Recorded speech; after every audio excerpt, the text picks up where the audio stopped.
अस्सलाम वालेकुम दोस्तों, मैं हूं Bashir Malik, CEO bridge values, और आप देख रहे हैं बोल्ड पेस। और अगर आप ये पॉडकास्ट हमारा देख रहे हैं तो आपका बहुत शुक्रिया जो आपने अपने कीमती वक्त में से थोड़ा सा वक्त हमारे लिए निकाला। दोस्तों, आज का जो टॉपिक है वो बायर्स के लिए है, और वो टॉपिक ये है कि रियल स्टेट स्पेशली इस्लामाबाद में एक गोल्ड माइन भी बन सकती है और एक बहुत बड़ी हेडिक भी बन सकती है।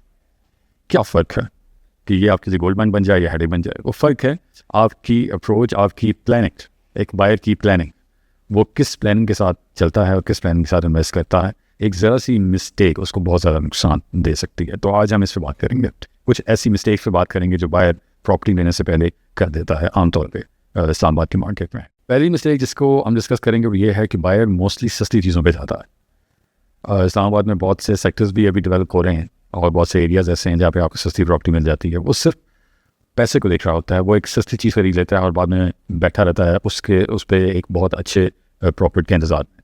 ऐसा नहीं होता। आपको सस्ती चीज़ प्रॉफिट देने में बहुत ज़्यादा देर लगाती है, और उसमें फिर ख़तरा इस बात का रहता है कि उसके आसपास का जो एरिया अभी अंडर डेवलप्ड है वो हाथ जाता है उससे इन्वेस्ट करवाने के लिए कि जी बहुत जल्दी डेवलप हो जाएगा, ये हो जाएगा, वो हो जाएगा। लेकिन उसमें बहुत सारी कॉम्प्लिकेशन आ जाती हैं, बहुत सारी लीगल कॉम्प्लिकेशंस भी आ सकती हैं।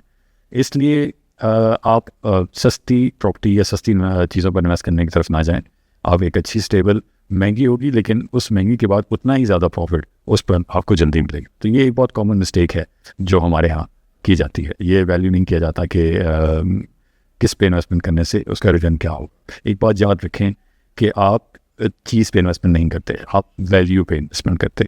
दूसरी कॉमन मिस्टेक है, काफ़ी कॉमन है, और वो है डॉक्यूमेंट्स को पूरी तरह वेरीफाई नहीं करना। समटाइम आप कोई प्रॉपर्टी लेते हैं, बाद में आपको पता चलता है कि उस पर कोई केस है चल रहा है, जो मालिक है जिसने आपके साथ डील किया है वो असली मालिक ही नहीं है या अभी मालिक नहीं है, या ऐसी बहुत सारी लीगल कॉम्प्लिकेशंस हो जाती हैं। तो एक दफ़ा आप एडवांस दे देते हैं और आपका पैसा फंस जाता है। कुछ लोग ज़्यादा पैसा दे देते हैं, वो पैसा सारा जो है फंस जाता है, और जब तक वो पूरी तरह प्रॉपर्टी क्लियर नहीं होती आप प्रॉफिट का तो सोच ही नहीं सकते। तो इसलिए आप प्रॉपर डॉक्यूमेंटेशन पहले चेक करें, वेरीफाई करें। सपोज आप ब्लू एरिया में ले रहे हैं तो वहाँ लीज़ का सिस्टम है, आप लीज़ जो है वो बिल्कुल क्लियर होनी चाहिए, रिन्यूड होनी चाहिए। उसके अलावा अगर आप सपोज G11 वगैरह में ले रहे हैं तो वहाँ पर फ़र्द जो है वो बिल्कुल फ्रेश होना चाहिए, रजिस्ट्री फ्रेश होनी चाहिए। ये सारा कुछ आपको प्रॉपरली वेरीफाई करना है। अगर आप ऐसा नहीं करेंगे तो ये आपको आने वाले वक्त में बहुत ज़्यादा नुकसान दे सकता है, आपका बहुत सारा पैसा जो है वो ब्लॉक हो सकता है। एक तीसरी कॉमन मिस्टेक जो बायर्स हमारे यहाँ लाजमी कर जाते हैं वो ये है कि जब भी वो कोई चीज़ खरीदते हैं तो वो टोकन मनी देते हैं, और टोकन मनी का कोई एग्रीमेंट नहीं करते हैं। अगर आप टोकन मनी का एग्रीमेंट नहीं करेंगे तो आपके साथ किसी न किस्म का फ्रॉड या मिसहैप हो जाने के जो चांसेस हैं वो ज़्यादा बढ़ जाएंगे, क्योंकि आपने उस टोकन मनी का कोई एग्रीमेंट किया हुआ नहीं है। तो बायर जो सेलर है उससे कोई और प्राइस मिलेगी, कोई अच्छी प्राइस मिलेगी, तो वो वहाँ पे उसको सेल कर देगा और आपकी टोकन मनी फंस जाएगी। तो टोकन मनी जब फंस जाती है तो उसको निकालना हमारे यहाँ बड़ा मुश्किल हो जाता है समझा। इस तरह की मिस्टेक आमतौर पर बायर जो है वो किसी रेफरेंस के थ्रू कर जाते हैं। तो बिजनेस में और रेफरेंस को मिक्सअप ना करें। अक्सर कहा जाता है कि जो आपका धंधा है उसमें दोस्त जो है वो दुश्मन होता है।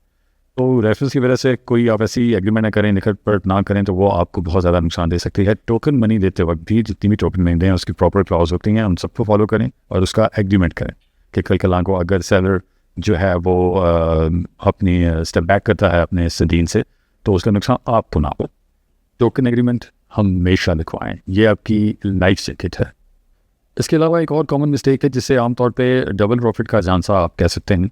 बहुत सारी प्रॉपर्टीज़ अभी अंडर कंस्ट्रक्शन होती हैं, बहुत सारे प्लाजाज या कोई मकान या कोई ऐसी चीज़ अंडर कंस्ट्रक्शन होती है। स्पेशली प्लाजाज पर ये चीज़ लागू होती है कि आपको ये कहा जाता है कि प्लाजा कंप्लीट होने लगा और बस कंप्लीट हो जाएगा, और आप एडवांस कर दें, फिर मालिक इसको कंप्लीट करवाएगा या कोई और ऐसी बात, और आप एडवांस कर देते हैं और वो प्लाजाज रुक जाते हैं, वो कभी कंप्लीट नहीं होते। बहुत सारे ऐसे एक्सपीरियंसेस मेरे क्लाइंट्स के साथ में हैं कि उनको एक प्रॉपर्टी शो कराई गई जो बज़ाहिर लग रहा था कि ये बन जाने के बाद बहुत ज़्यादा प्रॉफिटेबल एक बिल्डिंग है किसी भी सेंस में, लेकिन वो कंप्लीट ही नहीं हुई। बहुत सारी मजबूरियाँ बता दी गई और प्रॉब्लम्स आ गई, कुछ फ्रॉड भी हो गया। तो ये याद रखें कि आप अपनी इन्वेस्टमेंट सिर्फ इसमें कि जी एकदम से ये बन जाएगी, अभी तो ये अंडर कंस्ट्रक्शन है तो इस ज़ाहिर है मैं कम पैसे दे रहा हूँ, या ऐसी कोई चीज़ डील बन रही है और बाद में एकदम से ये, ऐसा नहीं होता है।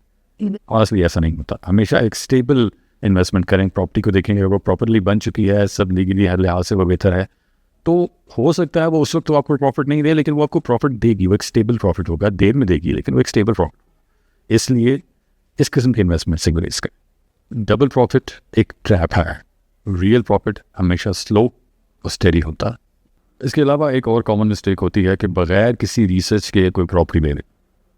और फॉर एग्जांपल हमारे क्लाइंट ने एक फ्लैट लिया एक एरिया में, इन्वेस्टमेंट कर दी उस पर, उसको रेंट आउट करना चाह रहे थे, लेकिन उसके बाद उन्हें मालूम हुआ कि सेम इन्वेस्टमेंट सेम प्राइस में वो एक बहुत अच्छे एरिया में एक और फ्लैट ले सकते थे। जितनी इन्वेस्टमेंट उन्होंने इस फ्लैट पे कर दी, अगर वो उस फ्लैट पे कर देते तो वहाँ से रेंट में ज़्यादा आता, क्योंकि एक बहुत डिमांडिंग एरिया में था।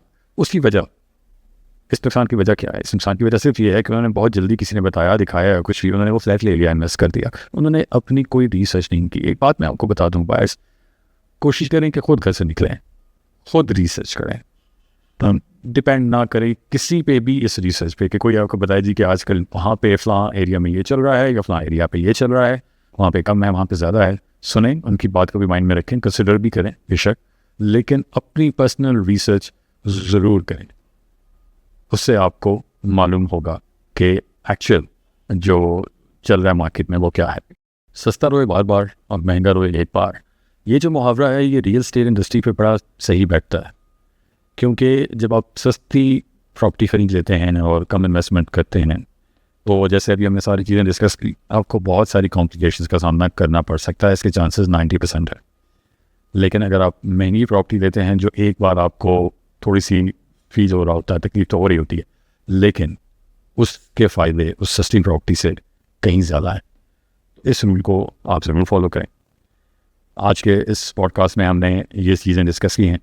अगर आपका भी ऐसा ही कोई एक्सपीरियंस हुआ है और जो अच्छा हुआ है या बुरा हुआ है तो हमसे ज़रूर शेयर करें, मुझसे ज़रूर बात करें। और अगर आपको ऐसे ऑप्शंस भी देखना चाहते हैं कि आपको अगर कोई प्रॉब्लम है, कोई सोच है कि आप कहाँ इन्वेस्ट करें और किस तरह की प्रॉपर्टी में इन्वेस्ट करना चाहिए, या कोई किसी प्रॉपर्टी को वेरीफाई करने में या किसी चीज़ में आपको कोई प्रॉब्लम है, तो आप मुझसे ज़रूर बात करें, ज़रूर मशवरा करें। मेरा नाम है Mubashir Malik, I am CEO of bridge values और आप देख रहे हैं बोल्ड पेयर। दुआ में याद रखिएगा। अल्लाह हाफ़िज़।